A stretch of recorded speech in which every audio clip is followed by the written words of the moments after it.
Recordemos, como siempre, que se ve a través de las 37 televisiones que tiene 7TV repartidas por las 8 provincias de Andalucía. Germán Girela, presidente del CSIC, buenas noches. Buenas noches, Fernando. Muchísimas gracias por acompañarnos. Le hemos invitado, evidentemente, para analizar la situación de los empleados públicos en Andalucía, de su sindicato, del sindicato que usted preside, pero evidentemente la actualidad manda. Le quiero una opinión como máximo responsable de uno de los sindicatos mayoritarios en Andalucía, que me diga qué piensa usted de que la Junta hoy en la primera reunión técnica en la que se debía avanzar sobre una posible quita de la deuda autonómica a nuestra comunidad, pues haya levantado de la mesa. Bueno, yo creo que de este tema hemos hablado en alguna ocasión. Yo creo que subyace un problema de la financiación autonómica, eso es evidente. Yo siempre digo que este país necesita una reflexión en profundidad sobre la financiación en las comunidades autónomas, pero es cierto que ahora, en este momento, en este contexto, en el país no se dan las circunstancias para hacer una reflexión pausada y serena sobre la financiación en las comunidades autónomas. Dicho esto, en cuanto a la propuesta que hace el Gobierno central de condonar la deuda o parte de la deuda a distintas comunidades autónomas, yo entiendo que la Junta de Andalucía tiene que buscar todos los mecanismos de financiación para ofrecer los mejores servicios posibles públicos a la ciudadanía y para hacer que progrese Andalucía.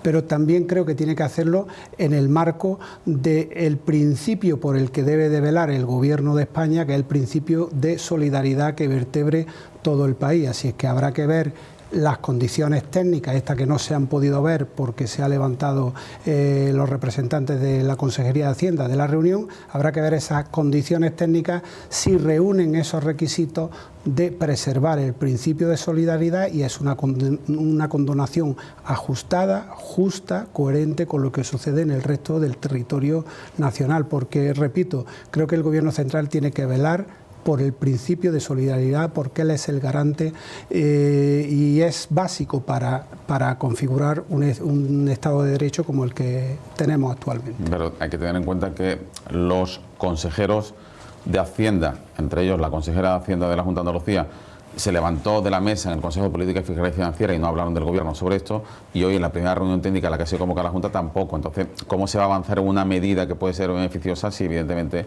una parte esencial, que es la Junta de Andalucía, no escucha? Correcto, yo digo que los detalles técnicos hay que conocerlos, y yo creo que la Junta de Andalucía debería de sentarse, conocerlos, ver cuáles son los principios que cumplen esos criterios técnicos y si siguen vertebrando con el principio, en base al principio de solidaridad, en el territorio español. Y si no, pues tendrán tiempo de explicar por qué no aceptan esa condonación de la deuda. Dos asuntos más de actualidad que hemos repasado en el repaso informativo, valga la redundancia, del día. Por un lado, los sindicatos se han levantado de la mesa de negociación de justicia. ¿Qué sabe usted al respecto? Bueno, estamos negociando la implantación de los juzgados de instancia, de los nuevos tribunales de instancia. Eso hay que hacerlo en una reformulación de los puestos de trabajo, con unas cargas de trabajo que están sin valorar, y somos la única comunidad autónoma en este país que no hemos tenido un aumento retributivo en base a las cargas de trabajo. Este consejero, entre otras ocurrencias que tiene, quiere poner en juego la nueva oficina judicial, los tribunales de instancia, a coste cero, cuando supone el mayor cambio en las condiciones laborales de todos los compañeros de justicia en nuestra comunidad autónoma. Y nosotros no estamos dispuestos a escuchar que esto se va a producir a coste cero. Así que, como no se dan las circunstancias para negociar un acuerdo retributivo al alza, que, repito, somos la única comunidad que no se ha sentado a negociar ese acuerdo, pues nosotros, no solo nosotros, otras organizaciones sindicales también, hemos decidido levantarnos de la mesa de negociación. ¿Les ha molestado a los trabajadores públicos, por lo que usted haya podido captar desde ayer a hoy, las palabras del consejero de Función Pública avisando, regañando a los funcionarios, a los empleados públicos de la Junta de Andalucía, que no pueden confundir el teletrabajo con las vacaciones? Sin duda. A mí personalmente me han molestado, a mi organización, pero también a muchos trabajadores y trabajadoras públicos en Andalucía que han contactado con nosotros para que replicásemos al consejero en estas declaraciones. Nosotros creemos que cualquier dirigente político, pero mucho más el que está al frente de la Consejería de Función Pública, tendría que tener entre sus principales cometidos poner en valor y dignificar la tarea del empleado público. Y hacer este tipo de comparaciones con el teletrabajo pues no se presta a eso. Todo lo contrario, nos pone en el punto de mira de la ciudadanía y alimenta pues algunas leyendas que hay sobre los empleados públicos que están poco justificadas. Los empleados públicos son mucho más responsables que este consejero a la hora de trabajar y saben, y los representantes legales de ellos hemos negociado la normativa del teletrabajo, sabemos perfectamente que el teletrabajo, a mí me gusta llamarlo una modalidad no presencial de trabajo, tiene que cumplir con unos parámetros y con unos objetivos, y de no hacerlo es reversible y puede dejarse de disfrutar esos días de teletrabajo si no se cumplen con los objetivos. Es una cuestión que está perfectamente negociada en mesa general, negociada en mesas sectoriales y ahora mismo está en tramitación, y eso lo sabemos todos los empleados públicos y los representantes sindicales. Salir a la ciudadanía diciendo que no se puede confundir el teletrabajo con vacaciones y que si no, no vamos a jugar a eso, me parece que es un exabrupto impropio del titular de la Consejería de Función Pública. Señor Girela, ¿por qué se manifiesta en el 5 de abril? Bueno, ahí sí que sobran los motivos. Nos manifestamos el 5 de abril después de llevar muchísimos meses, incluso algún año, de distintas movilizaciones, paros parciales, encierros, asambleas, etcétera. Pues porque la sanidad, cualquier ciudadano lo está viendo y padeciendo, está muy deteriorada y este gobierno está dando palos de ciego continuamente y no mejora el servicio a la ciudadanía ni tampoco las condiciones laborales. Y porque este gobierno ha pactado con organizaciones sindicales, entre ellos la nuestra, unos acuerdos muy importantes que perseguían el objetivo de mejorar esa calidad en la sanidad pública y de mejorar las condiciones laborales de sus trabajadores, acuerdos que se firmaron en 2023 y que uno de ellos, el Pacto por la Atención Primaria, está solamente en parte implementado. Hay un porcentaje altísimo en el que no está cubierto, sobre todo en la inyección de personal, y eso mejoraría el sistema, y no quieren ni oír hablar del tema de carrera profesional. Es más, la titular de la Consejería de Salud dice que ese acuerdo es de su antecesora y ella no se hará cargo del mismo porque no lo comparte. A nosotros nos parece eso una irresponsabilidad y por eso estamos en la calle, por eso y por el mal funcionamiento, por lo que animamos a toda la ciudadanía a que se una a esa marea. ¿Solo será blanca. una manifestación o habrá 8? En principio vamos a salir el día 5 y esperamos que la administración... ¿Pero será solo en Sevilla? En Sevilla. No será en las 8 capitales, ¿no? No, es en Sevilla. Arrancamos desde José Laguillo, iremos hasta San Telmo, una manifestación con un recorrido importante que va a ser muy numerosa, y animamos, como digo, a toda la ciudadanía que nos acompañe, pues porque todos estamos padeciendo el mal funcionamiento de la sanidad en Andalucía. Han recogido 100.000 firmas que entregaron el otro día simbólicamente en el Palacio de San Telmo, la sede de la Junta de Andalucía. ¿Anticipa esa cifra una manifestación multitudinaria? Yo entiendo que sí. ¿La más multitudinaria que han tenido hasta ahora? Ojalá, porque la ocasión lo requiere y lo merece. Nosotros creemos, estas 100.000 firmas se han recabado en muy poco tiempo. Esa campaña la iniciamos las organizaciones sindicales el 15 de enero y las teníamos la semana pasada preparadas. Han sido cualquier persona, ahora mismo una campaña de este tipo la secunda, porque está sufriendo, como digo, el mal funcionamiento de la sanidad. ¿Eso augura una manifestación multitudinaria?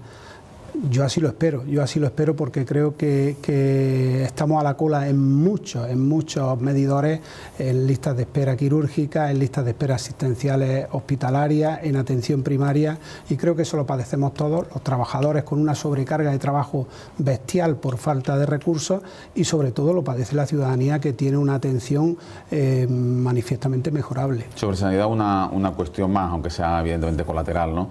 ¿Qué le parece que la Junta se presente como perjudicada en las investigaciones, en este caso de los contratos troceados que examina un juzgado de Cádiz? Sobre todo porque reconoce la Junta en esa petición aceptada por la jueza de presentarse como perjudicada en la causa, de que ha podido haber un menoscabo de fondos públicos. Bueno, este tema ya lo tratamos desde la organización. desde CSIC lo denunciamos, pues porque se hicieron contratos y facturas de manera troceada al mismo número de CIF.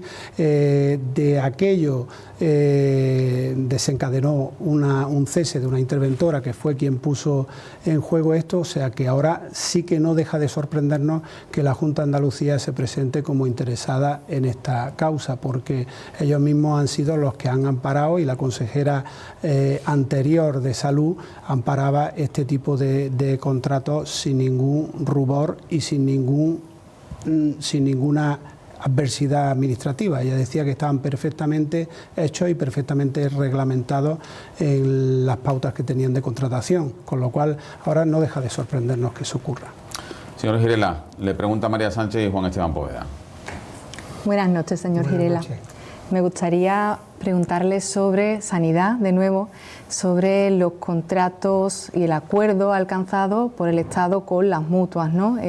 Muface ha estado en el centro del huracán en los últimos meses en el debate público, y me gustaría saber su postura sobre el informe que recientemente, este lunes, publicaba AIREF, la Autoridad Independiente de Responsabilidad Fiscal, que alentaba a esa progresiva incorporación de los funcionarios públicos al sistema de la sanidad nacional pública. Decía, subrayaba, que los jóvenes y en sectores concretos como los docentes cada vez más se están incorporando de manera voluntaria al sistema sanitario público, y también dentro del resumen de los informes decía que tan solo un 24% de los funcionarios se adscriben al sistema sanitario público, aunque ese porcentaje aumenta cuando hay alguna patología grave o severa y asciende al 70%. En este sentido, ¿cuál es su postura y es coherente para la ciudadanía la defensa de lo público con la asistencia sanitaria privada? Bueno, en esta reflexión hay varias cosas que mencionar, ¿no? Sí. Nosotros llevamos muchísimo tiempo en la lucha por el mantenimiento del mutualismo administrativo, no en esta última crisis que comenzó en octubre, sino desde hace ya más de 10 años, porque hemos visto cómo distintos gobiernos han ido intentando dejar morir el sistema por inanición, ¿no? Infrafinanciándolo y haciendo un sistema que funcionaba peor. En octubre se produce un intento por parte del Gobierno clarísimamente de acabar con Muface, porque hizo una licitación de manera tardía, fuera de tiempo, extemporánea, que no llegaba ni tan siquiera a lo que había pedido la propia Dirección General de Muface, que había que aumentar el concierto, con lo cual fue un globo sonda que el Gobierno puso en marcha para acabar con Muface. Nosotros desde ese momento hemos salido a la calle, y hemos salido a la calle porque lo que estamos defendiendo es una condición laboral que es inherente a la función pública, al funcionario que accede por oposición. Cuando yo accedo por oposición a mi plaza de maestro, a mí nadie me permite optar por irme al régimen de seguridad social o a Muface. Es una condición inherente a mi acceso a la función pública que tengo que estar en Muface. Cosa bien distinta es, dentro de Muface, qué atención sanitaria elijo. Pero Muface es mucho más que la atención sanitaria. Son temas de jubilación, el informe de la AIREF, pasiva. El informe que le refería de la AIREF solicitaba también la posibilidad de que sea voluntario el estar en Muface o no, una vez que una persona saca su oposición a plaza pública. Ahora mismo voy a pasar a comentarle el informe del AIREF, pero quería hacer un poco un recorrido porque, repito, nosotros defendemos una condición laboral, que no es un privilegio lo que defendemos, es una condición laboral. Si a mí me dieran la opción de ser mutualista o no serlo, yo podría elegir, pero es que no me la dan. Yo accedo a mi plaza y soy mutualista. No es un modelo de sanidad privada, es un modelo concertado con el Estado bajo unos parámetros de las mismas prestaciones asistenciales que tiene el sistema público, solamente que se concierta con unas entidades aseguradoras. Cuando cualquier gobierno, la Administración andaluza lo hace, por rebajar sus listas de espera, concierta con determinados hospitales para agilizar esas listas de espera, hay un 8,8% de los presupuestos sanitarios de media en las comunidades que van destinadas a eso. Nadie dice que va a sanidad privada, es una sanidad bajo un concierto público para bajar listas de espera. Esas son las condiciones que tenemos los mutualistas. Ahora bien, el informe de la AIREF, que es muy extenso, son casi 200 folios, da algunas recomendaciones y pone de manifiesto algunas ineficiencias del sistema, como por ejemplo que el gasto farmacéutico es mayor, porque los centros privados venden los fármacos a mayor precio que los públicos, que el sistema de información no está bien organizado, que no hay una sistematización de informativa con el Sistema Nacional de Salud, que debería de implementarse la gestión de fármacos genéricos. Es decir, pone una serie de ineficiencias en juego, pero en ningún momento no quiere decir que acabemos eso con el sistema del mutualismo administrativo. El sistema del mutualismo administrativo lleva 50 años en juego. La AIREF no dice que sea más caro que el Sistema Nacional de Salud, es más barato, eso solamente hay que ir a los datos. En 2023, que son los últimos, un mutualista recibe del Estado 1.100 euros por cada mutualista, cuesta la asistencia sanitaria en este formato, y 1.800 por cada persona que atiende la seguridad del Sistema Nacional de Salud, con lo cual no tiene económicamente es eficaz. Y nosotros lo que decimos es que este informe sirva para mejorar esa prestación de servicios, pero no para acabar con ella. Porque nos cambian las normas del juego en un momento que no podemos hacer nada. Es decir, si a mí cuando yo entro con 22 años a la función pública me dicen, usted va a ser de Seguridad Social, yo sé cuál es mi régimen y si quiero, porque me parece que funcione mal o no me atiendan lo suficientemente bien en Seguridad Social, me puedo hacer un seguro privado. Tengo esa opción, pero ahora estamos viendo que hay gente con tratamientos oncológicos que son jubilados o que tienen 60 años que no pueden acudir a hacerse una póliza privada porque nadie les da cobertura. Y el gobierno pretende con este globo sonda cambiar las condiciones del juego, con lo cual nosotros no vamos a estar de acuerdo en eso, pero no porque sea un privilegio, me reitero, porque creo que es una condición laboral y nosotros somos una organización sindical y defendemos eso. Es coherente defender lo público, que nosotros somos el sindicato que lleva por bandera los servicios públicos y este sistema, nosotros entendemos que sin lugar a dudas lo es. Lo es porque no estamos defendiendo un sistema privado de atención sanitaria, lo que estamos defendiendo es una condición laboral que bajo unos parámetros de un concierto con la administración ahora mismo atienden el sistema entidades aseguradoras concertadas. Y la última cuestión a este respecto, la AIREF también dice que no es viable volcar los mutualistas que actualmente atiende Muface en el Sistema Nacional de Salud y que colapsaría, que antes de que se produjese esa actuación habría que reforzarlo de manera notoria, con lo cual yo creo que lo que debe abogar este gobierno es por mantenerlo, resolver la ineficiencia y hacerlo más eficiente. Y una última cuestión, si quiere cambiar las reglas del juego, nos sentamos y las cambiamos, porque las jubilaciones que tenemos los de Muface son inferiores a las del régimen de Seguridad Social. Los jubilados de Muface pagan un 30% de los medicamentos que no pagan los jubilados del régimen de Seguridad Social. Es decir, ser mutualistas no son todo ventaja, no son todo ventaja. Entonces, si queremos cambiar las reglas del juego, sentémonos y las cambiamos. Juan Esteban. Bueno, a mí me gustaría indagar un poco, preguntarle por su relación con el gobierno andaluz y si se sienten cómodos en el panorama actual de diálogo social. Primero me gustaría preguntarle por una valoración de la Ley de Participación Institucional. Nos sentimos muy incómodos. Y ahora entraré en la Ley de Participación Institucional, pero le voy a poner un último ejemplo. El conflicto que está habiendo en Cetursa, que está siendo muy notorio en Andalucía, nosotros hemos reclamado por activa y por pasiva una reunión con la Consejería de Fomento. La Consejería de Fomento no solo no atiende esa petición, sino que yo la elevo al consejero de Diálogo Social, que está más a la vez consejero de Presidencia, para que resuelva el asunto y oídos sordos, absolutamente no nos atienden. Sin embargo, sí que atienden al presidente del comité de empresa que pertenece a una de las dos organizaciones de clase, a ese sí lo atienden, no al comité de huelga ni a las organizaciones sindicales que le piden cita, atienden a determinadas organizaciones sindicales.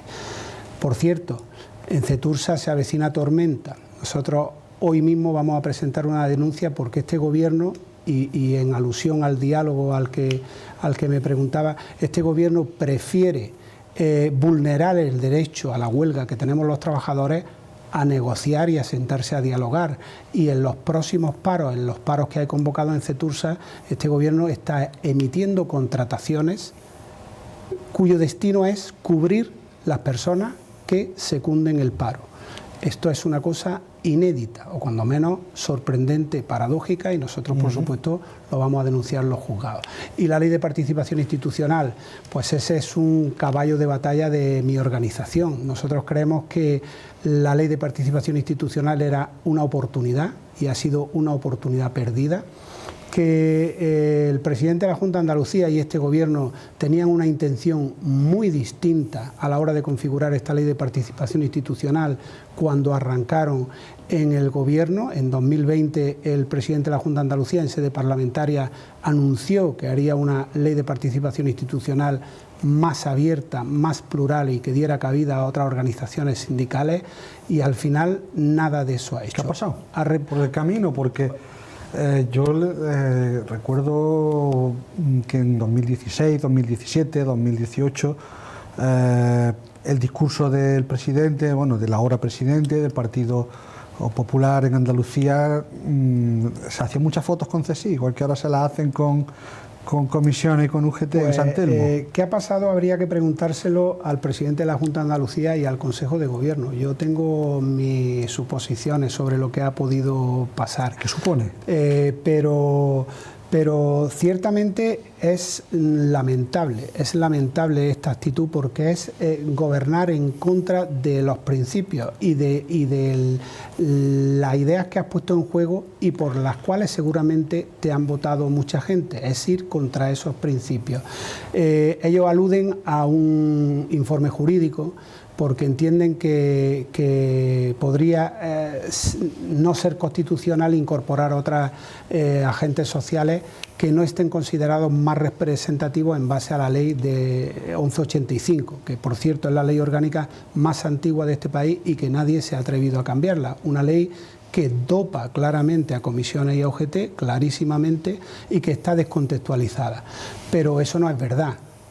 Ellos aluden a ese informe jurídico, pero eso no es cierto. No es cierto porque en otras comunidades autónomas estamos en la participación institucional, y porque el Constitucional da por bueno esta forma de interpretar quiénes son las organizaciones más representativas, que comisiones y UGT lo son, pero también admite por válidas cualquier otra fórmula que se mida con unos parámetros objetivos y que no sean discriminatorios. Y ahí podríamos entrar nosotros, que somos la organización que más crece en la empresa privada, pero sin duda alguna la punta de lanza en los empleados públicos. Y yo solamente lanzo un dato. Estas organizaciones sindicales tienen un porcentaje de representatividad que está blindado por esa ley de por la ley 1185 de libertad sindical, a la que no podremos llegar el resto de organizaciones en un montón de años, porque no podemos promover elecciones en determinados ámbitos y porque no tenemos las prebendas que ellos tienen. Nadie entendería que el Partido Popular o el PSOE en un ayuntamiento en el que no les votara, un municipio en el que no les votara nadie, estuvieran sentados en el consistorio como concejales de ese ayuntamiento. Nadie lo entendería. Sin embargo, comisiones y UGT están sentados en mesas sectoriales en las que no llegan al 10% por ser más representativos. Eso es un anacronismo y una cuestión que cualquier político con sentido común debería de modificar. Pero en política pues hay que ser a veces más valiente de lo que se es, y no sé de cuántas cosas serán esclavos estos políticos, pero desde luego es lamentable. Mi organización seguirá luchando porque cree que tiene derecho a estar en esa participación institucional, porque representamos a muchos trabajadores, porque cada delegado nuestro representa a muchos más trabajadores de los que representan comisiones y UGT. Piensen ustedes que con todos los respetos a la carpintería de la esquina, hay 7 trabajadores y se elige un delegado. Con 3 votos, probablemente con 4, obtienen un delegado. Sin embargo, para obtener un delegado en una empresa pública, por ejemplo, en el sector docente, hacen falta 250 trabajadores que respalden ese delegado, que vale lo mismo que el de la carpintería. Con lo cual, ese sería un parámetro lógico al que nosotros, por ejemplo, estamos dispuestos a jugar. Una última pregunta, una cuestión que me intriga desde hace tiempo. Hará un par de años o año y pico, se anunció que la Junta iba a establecer un sistema para evaluar a los trabajadores públicos, en función de esa evaluación, establecer unas mayores retribuciones o una mayor promoción. Sin embargo, desde que se anunció y no hemos vuelto a saber nada, ese anuncio se ha diluido. No sé en qué momento estamos, ¿se está negociando? ¿Esto va a algún sitio? Sí, eso va a algún sitio. Ese anuncio lo hizo también el consejero de Función Pública, que nos tiene acostumbrados a estos titulares y a estos chascarrillos y a estas ocurrencias. También lo hizo en su momento anunciando que los funcionarios que trabajaran menos ganarían menos. Creo recordar que el titular era algo así. Esto se desprende de la Ley de Función Pública de Andalucía, que comporta que hay que desarrollar un desarrollo reglamentario de la evaluación del desempeño que está pendiente. La evaluación del desempeño se va a poner en juego. Nosotros estamos de acuerdo con que se ponga en juego, pero siempre bajo los principios de que es un mecanismo motivador y de promoción, no sancionador. Para eso está el régimen sancionador. Así es que esto está por desarrollar. Hay un desarrollo ¿Están hablando de ello? Sí. Eso estamos. Ahora mismo estamos en fase de desarrollo reglamentario de la Ley de Función Pública en distintos aspectos. Uno de ellos, la evaluación del desempeño. Yo quiero preguntarle por educación. Además, usted como maestro estará especialmente interesado. Usted a educación estuvo aquí el lunes y denunció que en el periodo de escolarización la Junta ha recortado 700 aulas públicas para el próximo curso escolar. 3.000 desde que gobierna el PP en la Junta. ¿Estos datos son también aproximados a los que ustedes estiman? Sí, son aproximados. Desgraciadamente, la Junta de Andalucía está siguiendo un patrón que basa en la natalidad. Es verdad que la natalidad está en un descenso considerable y eso lo está utilizando. ¿Pero se está recortando proporcionalmente igual en los conciertos? No, claramente no. Eso tiene su explicación, que yo no la comparto, pero tiene su explicación. Pero lo que quería decirle que la natalidad, la baja natalidad no puede ser nunca un pretexto para recortar unidades en la escuela y menos en la escuela pública, porque debiera de utilizarse pues para bajar la ratio y para tener unos parámetros de funcionamiento en una clase que mejoraran el sistema educativo. ¿Por qué no, a la pregunta que me hacía Fernando, por qué no se recortan, se suprimen las mismas unidades en la pública que en la concertada? Pues porque los conciertos se dan por un rango de tiempo. Cuando se concierta una unidad con un colegio concertado son 6 años de concierto, y si en medio hay una bajada de la natalidad que apuntar a una supresión de ese concierto, si no han cumplido los 6 años no se puede suprimir, con lo cual en ese momento va todo a lomos de la pública y las supresiones mayormente se producen en la escuela pública. No, nos queda poco tiempo, si me gustaría preguntarle por su primer año en este segundo mandato, ¿cómo se encuentra? Bueno, pues me encuentro muy ilusionado y con mucha fuerza, porque afortunadamente estoy al frente de una organización que está creciendo muchísimo. Cada vez son más afiliados los que acuden a nuestra casa, y cuando digo afiliados, son afiliados de pago religioso todos los meses, y no hay nada más satisfactorio que alguien que te dé su confianza para que sea su representante sindical. Cada vez tenemos más delegados y sobre todo estamos teniendo un crecimiento grandísimo en la empresa privada, que cada vez más vienen a llamar a nuestra puerta buscando otro formato de sindicalismo profesional, independiente y que no tenga ningún tipo de atadura ideológica ni política. Así es que estoy contento, satisfecho y muy ilusionado. Más allá de su sindicato, hablo en general de la acción sindical en su conjunto. ¿Entiende usted la escalada de críticas, incluso podríamos decirlo agresiones, de la ultraderecha contra los sindicatos en general, y que el PP le esté comprando el discurso en algunos territorios como por ejemplo Valencia?